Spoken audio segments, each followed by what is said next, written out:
राघव और मीरा एक साथ कॉलेज में पढ़ा करते हैं। मीरा राघव की सबसे करीबी दोस्त है और मन ही मन उसे बहुत चाहती भी है। मीरा, कब तक राघव की सिर्फ दोस्त ही बनी रहेगी? पूरा कॉलेज जानता है कि तुम उसे कितना पसंद करती हो।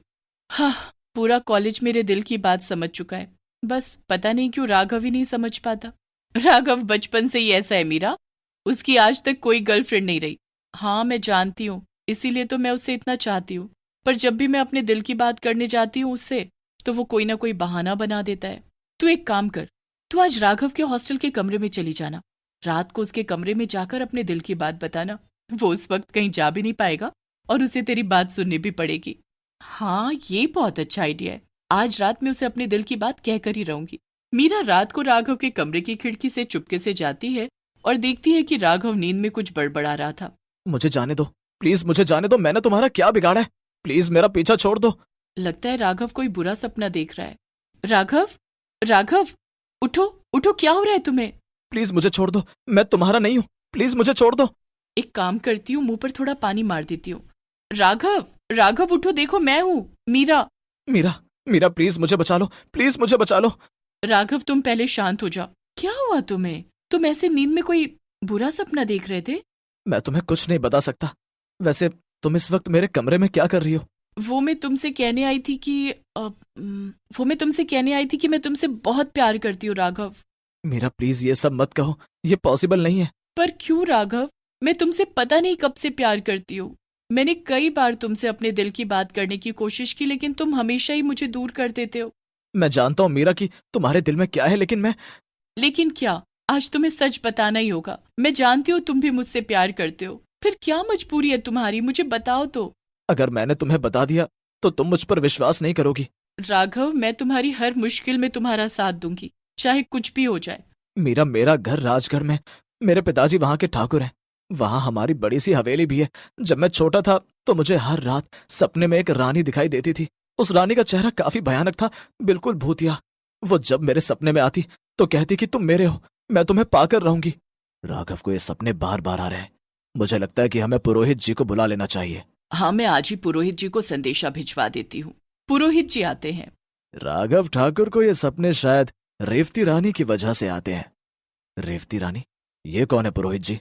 कई साल पहले राजगढ़ में रेवती रानी सा का राज हुआ करता था।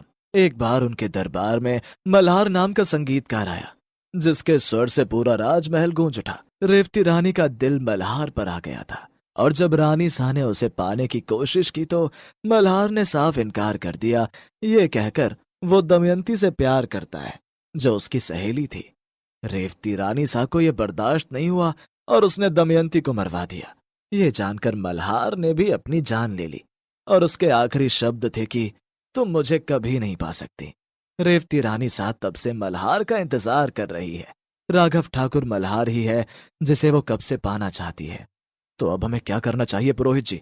नफरत को सिर्फ प्यार ही हरा सकता है। जब राघव ठाकुर को सच्चा प्यार हो जाएगा और उनकी शादी हो जाएगी, उससे तो भूतिया रानी खुद ही उनके रास्ते से हट जाएगी। बस, तब से मैं उस हवेली में कभी नहीं गया, पर आज भी वो मेरे सपने में मुझे डराती है। इसलिए मैं कह रहा हूं तुमसे कि तुम इन सब में मत पड़ो। कहीं ऐसा ना हो कि तुम्हारी जान खतरे में पड़ जाए। तुमने ही कहा ना कि नफरत को बस प्यार ही हरा सकता है, तो हम इसे मिलकर हराएंगे राघव। मीरा, पर यह भूतिया रानी बहुत खतरनाक है। वो तुम्हें नुकसान भी पहुंचा सकती है। मैं तुम्हें खतरे में नहीं डाल सकता। मेरी बात मानो राघव, हम मिलकर इस भूतिया रानी को हमेशा के लिए हमारी दुनिया से दूर कर देंगे। मीरा ने राघव को मना लिया और राघव की हवेली राजगढ़ में वापस आ गए। हमें यकीन है कि हम मिलकर इस भूतिया रानी से राघव को छुड़वा लेंगे, पर यह इतना आसान नहीं होगा ठाकुर साहब। हमें मीरा और राघव की शादी करवानी होगी, पर वो भूतिया रानी ऐसा होने नहीं देगी।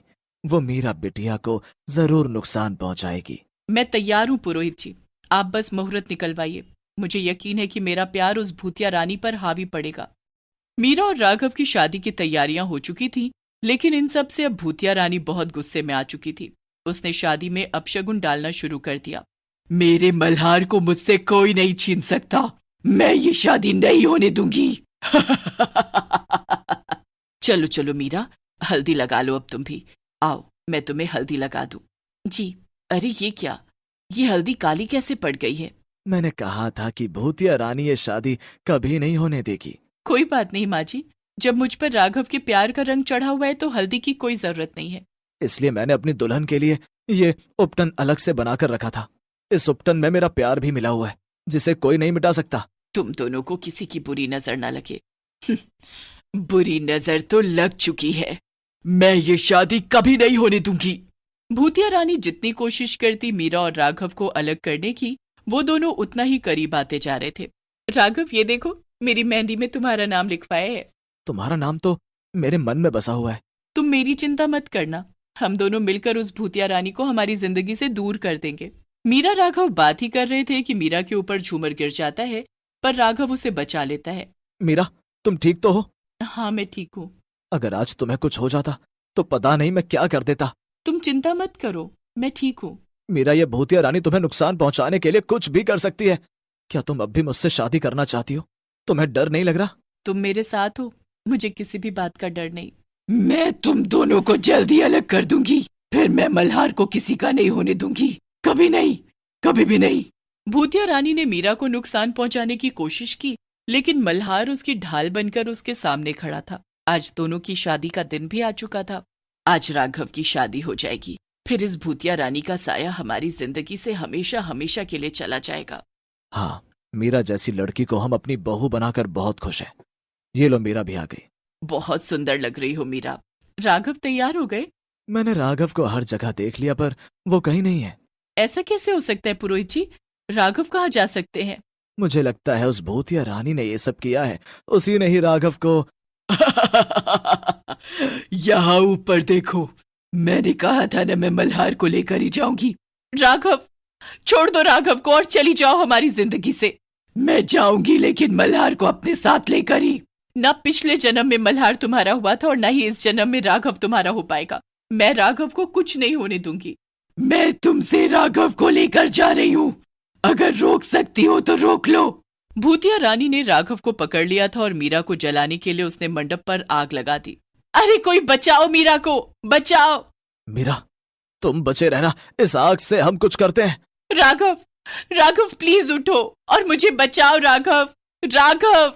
मीरा की चीख सुनकर राघव को होश आता है और वो भूतिया रानी के चंगुल से खुद को छुड़वाकर मीरा को बचाने के लिए मंडप में कूद जाता है।